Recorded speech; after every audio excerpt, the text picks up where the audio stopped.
Welcome to the very first episode of Joys of the Junk Era, the show about collecting baseball cards of a certain age and the collectors who love them. I am one of those collectors, and today, in this first episode, we're going to be talking about this beautiful baseball card, the 1989 Upper Deck rookie card of Ken Griffey Jr., but before I do, since this is the first episode, let me explain a little bit about what I'm trying to do on this channel and maybe a little bit about what I'm not trying to do. The goal here was to create in a short form video blog format a platform for me, and eventually, if anybody actually watches this, for a community of baseball card lovers to explore and ponder the wonders and mysteries of baseball cards and baseball card collecting, what motivates us to do it, what brings us joy about it, and misery perhaps. As the title alludes to, I, like many, have a fairly deep-seated connection to baseball cards. The junk era or the junk wax era, I've heard both used, is generally a sort of pejorative term for this period in baseball card collecting where there was a lot of gluttony and speculation in the baseball card industry. Most generally put the time frame as from somewhere in the mid to late 80s to somewhere in the early to mid 90s. I, though, am using the term junk era less to connote some specific temporal period and more to, I suppose, connote an impression about my personal experience in baseball card collecting. That's perhaps an experience that many of you watching may share. If you clicked on my video and saw this Upper Deck Griffey rookie. I was born in the early 1980s. The bulk of my childhood collection consists of junk era cards. And so for many, the junk era term is somewhat unaffectionate. For me, it is indicative of a time period when baseball card collecting and also a category of baseball cards that brings to me, that sort of conjures up this feeling of joy and excitement. I am, to be clear, no baseball card expert. I stopped collecting in the early 1990s. I've recently returned to the hobby. You can check out my my unpacking videos where I've started to unpack the baseball cards of the present day, mostly 2018, to see what's been going on in the hobby since I've been gone. Some of my impressions are positive and negative, but the point is that I don't really hold myself out to be some kind of all-knowing baseball card Wikipedia or anything like that. Far from it. I hope on this channel I can pose more questions than I can provide answers, and we can discuss and explore rather than merely regurgitate facts that I pulled off the internet and that people can pull off the internet without watching a YouTube video. So that's all to say that this channel will be a lot better if others can participate. That's my hope, in some kind of dialogue.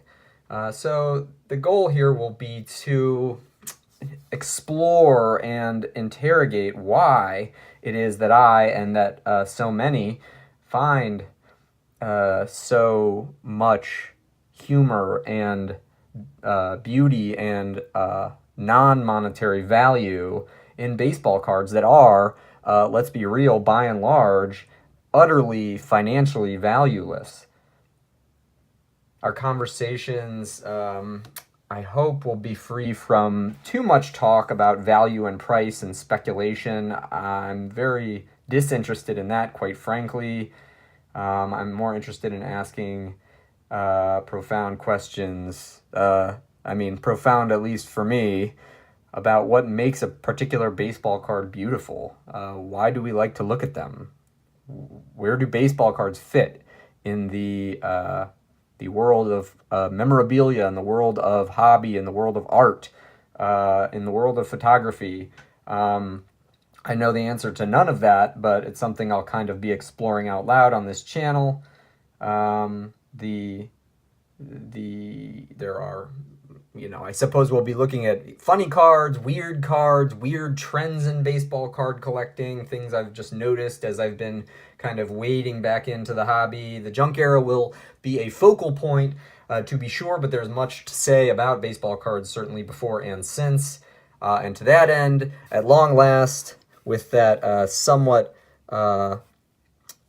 prolonged introduction, just a few minutes on this baseball card, which everyone likely knows about already. I've taken it. I almost never like seeing baseball cards on video when they're in a soft sleeve inside of a top loader.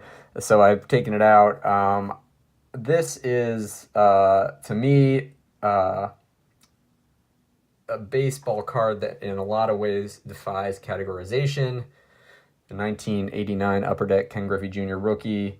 It sits smack dab chronologically right in the middle of the junk wax era, I suppose, but I think most would agree it is not junk, and it's not wax.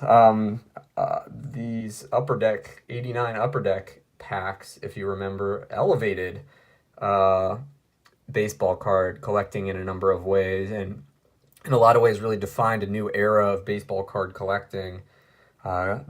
Big production costs, big increase in value, and a corresponding increase in cost of buying baseball cards. And we see in this card, I think, much of the, even if it's only seen in this little Upper Deck hologram, put on the cards as a means of preventing counterfeits.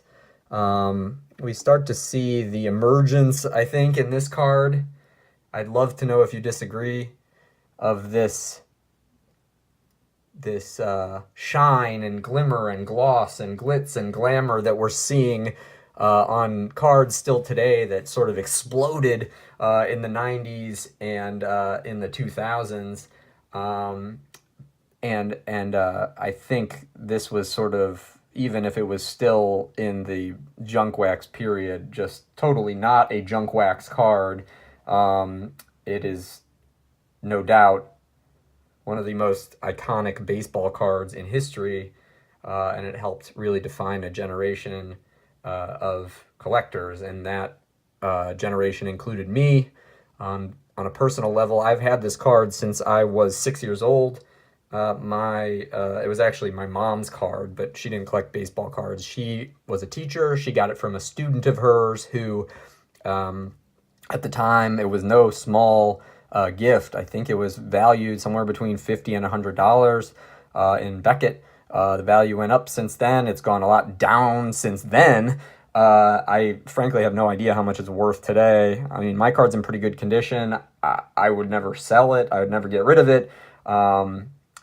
But on a personal level, this reminds me of so many beautiful things about being a kid who collected baseball cards and loved baseball.